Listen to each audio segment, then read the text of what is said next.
once this Maitreya starts being on television, not to watch him, not to watch the TV sets, throw them out, unplug them from the wall. Demonic beings have always used these connections in and out of homes, these wires, as access routes. They're like demon highways. They use phone cords, they use electric lines, any kind of routes coming in and out of your house. These wires are actually highways for demons. And so that's how they travel. So the only way to keep them out is to unplug TV sets, unplug cable, and not just turning them off, totally unplugging them from the wall and getting them off the outside of your house. I've been using the orgone, and I've noticed, last several years, and where they hit and run because they can't stand to be in the presence of orgone. Orgone just annoys them. It's like garlic to a vampire.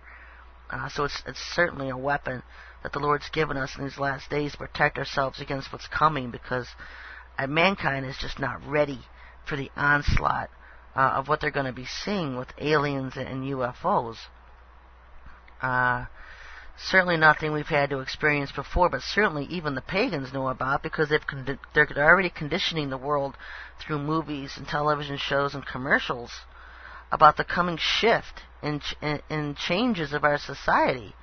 The New Agers might call it a cosmic shift or a shift of consciousness, or they use all these hobgob New Age terms.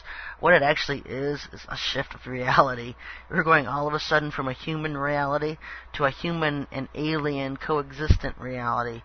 And that's when the veil is lifted, and Satan is going to be roaming the earth. He's not going to do so behind the scenes at that point anymore, folks. He's going to come in front of the scenes. He's going to be in our physical reality, and we're going to see him manifested through his beast prophets. There's going to be several of them.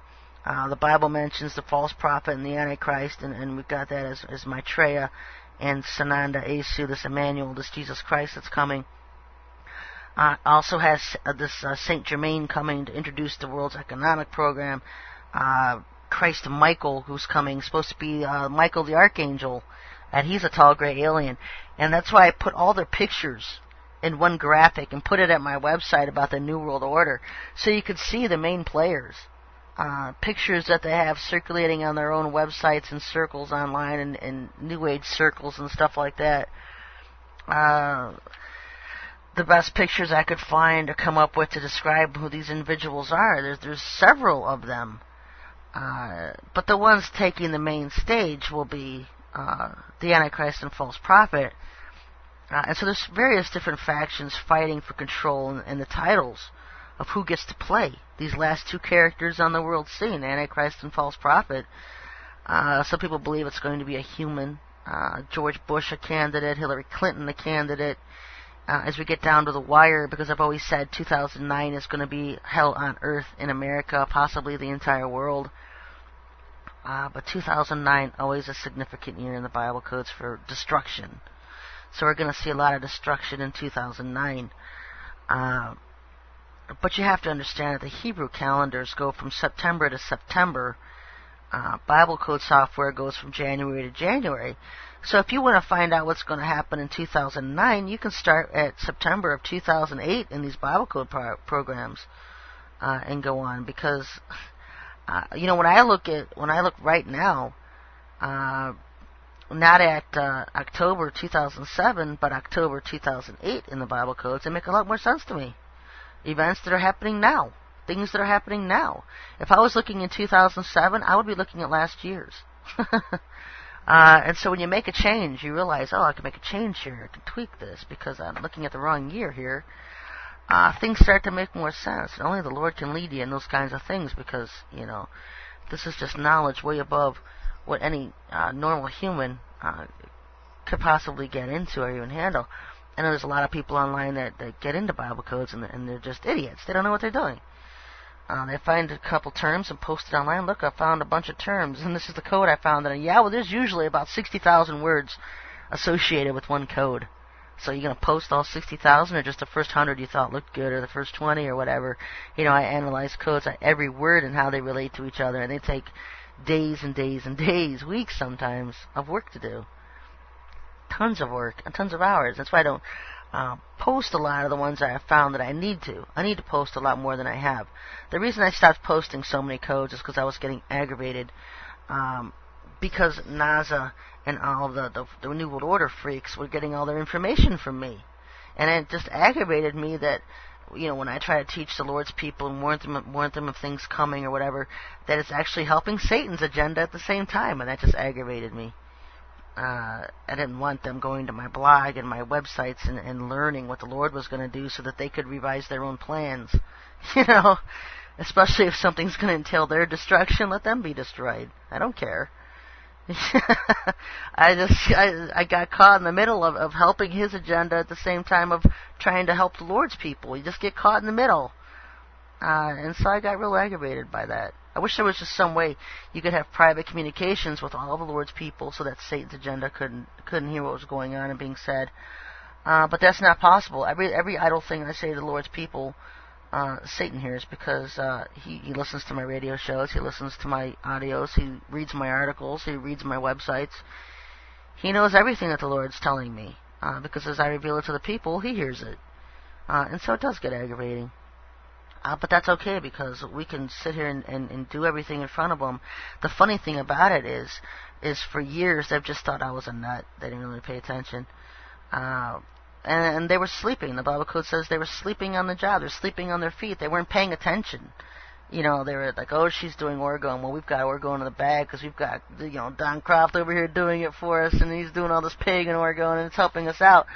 But what they didn't realize that we had changed the entire makeup of the orgone, had changed the entire recipe, and we're out there conquering it with them. And so now, when they arrive on Earth and they realize that this orgone the Lord's people have been putting out is different, that it's not the original orgone they designed and had their people doing on Earth, it's going to be chaos. It's going to be panic. It's going to be a lot of terror for them. And so we're busy, folks. It's just not always easy having to be so public about things and at the same time trying to do things behind the scenes. But, we have nothing to fear because the Lord has our backs. And, the Lord always says anything behind the scenes is going to be brought to the light. And that's what he's doing now. So many things that we've been doing ourselves over the years being brought to the light. Same thing with his plans. Question from a reader. Hey, Sherry, what more can you tell us about Maitreya?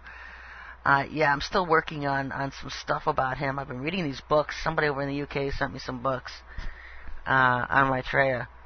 And it's just the usual hobnob New Age stuff. It's nothing I haven't even, nothing new. Nothing I haven't read online already. Just gives me more of a platform to sit and type it out and write my own responses to his stuff. Because it's just so hypocritical. It's double speak. It's hypocritical. He says one thing one place and then 5 pages over says something totally opposite. He's almost as schizophrenic as his boss is. And so I'll have that. I'll have something next week, perhaps. Question from a listener. What are your thoughts on the deliverance ministry? I used to think every problem in Christians was connected with a demon that needed cast it out. Thanks. Not necessarily. Some of us are just perfectly screwed up because we're just perfectly screwed up. No demon necessary. Some of us can just screw ourselves up fine.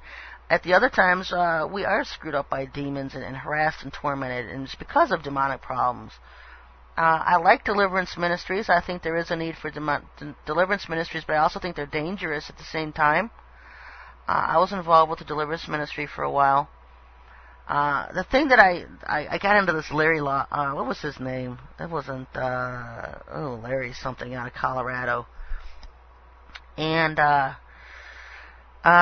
these fast food deliverance ministries are just pure dangerous. They're pure dangerous to people because the problem with deliverance ministries is that if someone is being possessed and tormented by demons and you cast them out, those demons are going to walk around through the dry places, as the Bible says, and then they come back looking for a place to get back in. And if they get back into that same person again, they're going to bring in 7 times 77 more with them. The second time, third time, fourth time than the original demons that the person had to begin with. So now all of a sudden their problems that they thought they were delivered from are going to get 70 times worse. They're going to get much, much worse.